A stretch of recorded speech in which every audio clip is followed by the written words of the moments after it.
Chinky, may pag-asa ba ba talagang yumaman? Well, sa video na ito, pag-uusapan natin paano kumita ng 2 billion pesos ang isang tao na ito. Kung gusto malaman, you gotta watch this video. Videos that will make you wealthy and debt-free. Hi there, this is Chinky Tan, your pambansang wealth coach. Actually, when I saw this video, talagang sobra ako na-encourage. It's a channel from TikTok. It's called The School of Hard Knocks. Dito po sa channel na ito, marami tayong matutunan. Life lessons, resilience stories, very practical yung mga advice, inspirational content, saka real life experiences. Kung handa na kayo, FYI, these are from foreigners, pero applicable pa rin dito yan para makarelate. Gagawa tayo ng commentary video. Let us watch this. For you, man. Is this your Lamborghini? Yeah, And what do you do for a living out in Los Angeles to be able to afford a Lamborghini? I'm in artificial intelligence. And are you a business owner? Yeah. How long have you been an entrepreneur for? I started my first business 11 years ago. And over those 11 years, what's been the most amount of money that you've ever made in a single year? 40 million. $40 million. Wow! 40 million US dollars. Imagine mo, 40 million, that's around 2 billion pesos po ang kanyang kinita. At paano niya kinita yan? 11 years ago, pumasok siya sa negosyo at ang negosyo niya is all about AI. It's all about technology, artificial intelligence. Pero mind-blowing yan, no? Parang, 2 billion pesos in 1 year? Posible ba yun? Pag kinumpute mo nga yan, ladies and gentlemen, at 2 billion, compute natin 2 billion divided by 12 months, equivalent to 166 million per month divided by 30 days, equivalent to 5 million pesos a day divided by 24 hours, kumikita lang siya ng 234,000 pesos per hour. Sana all.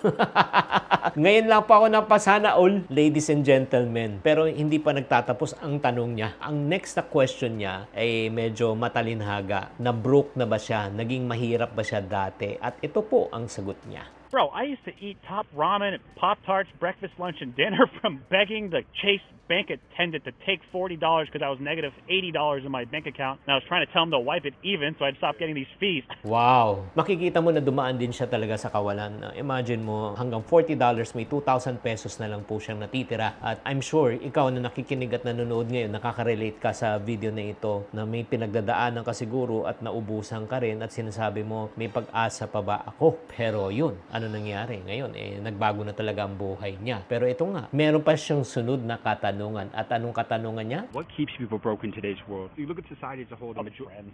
Bro, friends easy, dog. I heard that quote, you are the average of 5 closest friends. I'm like, yeah, I'm an entrepreneur. I look at my friends, all broke entrepreneurs. I'm like the 6th broke entrepreneur hanging out in the crew of broke entrepreneurs. Nothing against my friends, but I wanted to make $1,000 a day on the internet. Who am I hanging out with making $1,000 a day? Nobody. Grabe talaga ang revelation. Ang revelation naman yung next is, bakit di siya kumikita ng malaki? Pero yun nga, you are an average of the 5 people that you are always with. Pag 5 ang kausap mong tomador, pang-6 ka. Pag 5 ang kausap mong sugarol, pang-6 ka. Pag 5 ang kausap mong marites, pang-6 ka. Kung 5 ang kausap mong broke at walang pera, pang-6 ka. Alam mo, na-realize ko talaga yun which I personally have encountered when I asked my mentor, ladies and gentlemen, si Francis Kong. Tinanong na pala sa akin, tinatamaan ko na ba yung financial target ko? Sinabi ko, hindi pa nga. Sabi ko, Ninong, ano ba problema ko? Masipag naman ako, matyaga naman ako, cute naman ako, pero bakit walang nangyayari? Sabi niya, tanungin mo yung sarili mo, i-observe mo yung mga taong nakapaligid sa'yo, kung magkano kinikita at i-check mo kung magkano rin kinikita mo. Nung nagtanong ako, hindi kami nagkakalayo. Tapos ito yung payo niya po sa akin. Kung gusto mo kumita ng 50,000 pesos, maghanap ka ng tao kumikita ng 50,000 at matuto ka. And during that time, I was only making 20 or less. So I look for people who's making 50. Alam nyo, tinamaan ko yun. Tapos sinabi ko, I should look for people who's making 6 digits a month, 100. Nakita ko, tinamaan ko yun. And I should look for people who's making 7 digits a month. Nakakita ko, tinamaan ko yun. Right now, I'm looking for people who's making 8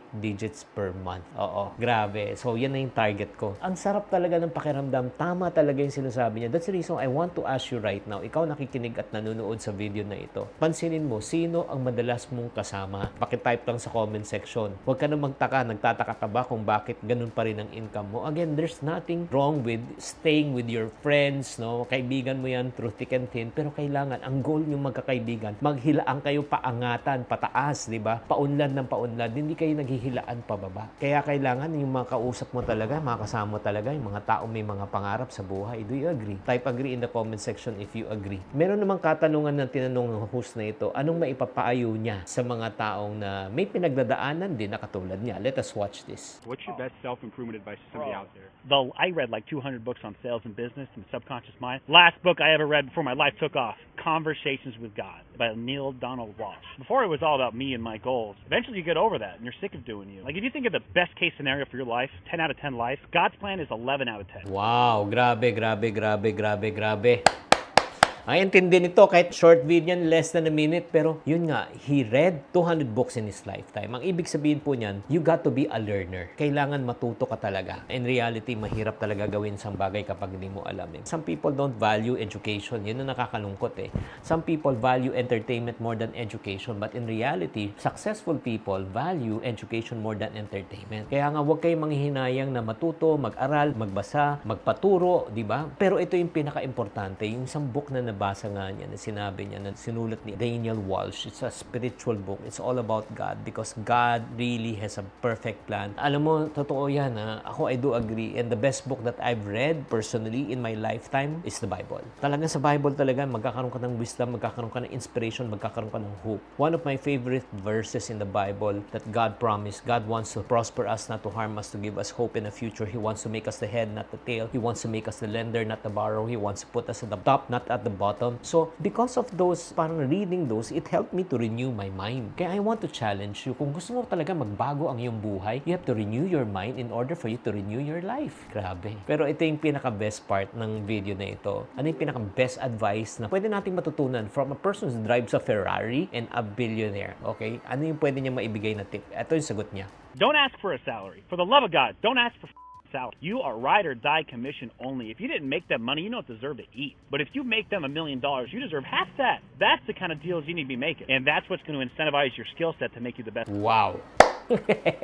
Tama yung sinabi niya eh. Alam mo, nothing wrong with having a 9-to-5 job, okay? When you have a job, when you have a salary, your job and your salary will pay your bills. But what you do from 6 p.m. up to 11 or 6 to 10 in the evening will help you build your dreams. Yun nga, yun sinasabi niya, you should not be paid based on salary, but you should be paid based on commission. Ako naman, ang sinasabi ko, do not exchange time for money, but exchange results for money. Sinabi tama siya eh. Pag pinakita mo yung kumpanya ng 1 million, dapat at least meron kang 50%. O sa akin, kahit na hindi na 50, kahit 20% lang, maganda na rin yun eh. So in other words, dapat ang compensation po natin should not be based on time, it should be based on results. Ang galing-galing talaga nito, no? Ano po yung natutunan po natin dito? Siksik, liglig at umaapaw po. Number 1, paano siya yumaman? Nagnegosyo siya. Pangalawa, broke ba siya dati? Definitely, certified broke din po siya dati. Number 3, paano ba siya talaga umunlad? Pinili po niya yung mga taong nakapaligid po sa kanya. Pang-apat po, anong ginawa niya? Nagbabasa po talaga siya. And the best book that he has read is a spiritual book. And then number 5, ang pinakamatindi na sinabi niya talaga, you must get paid not